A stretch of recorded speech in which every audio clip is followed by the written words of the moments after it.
I just shot a video and having it posted showing a different pair of Pilbara Rock Monitors that are just starting a reproduction cycle. And this pair is also at the beginning stages of a cycle.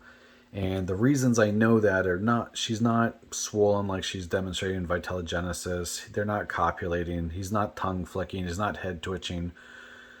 So maybe you're asking, all right, well, then how do you know? Well, the answer to that is because he's sharing space with her. By and large, it's not unusual for them to bask together. You know, they're going to warm up, they're going to go to the same basking source. If there's a good temp zone that they typically want to, maintain themselves at, that wouldn't be abnormal. But what he's doing is he's following her pretty much everywhere she goes, whether it be inside a cork tube, whether it be up on this other cork ledge up here, whether it be just sitting on the nest box. But wherever she goes, he's in quick pursuit. He's just sitting there. He's hanging out with her. He's keeping her nearby, and it is my belief that he knows, he can sense, smell, taste, whatever, that she's about to cycle again. And she's a very prolific breeder, so she's pretty reliable in that regard. I just got him, and he's beautiful for sure.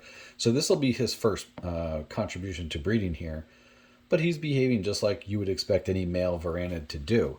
So once she has her vitellogenesis swell, I would expect him to be demonstrating, showcasing a lot of tongue flicking, head twitching, and trying to copulate until she's fully receptive. But for now, just occupying the same space is something to take note of.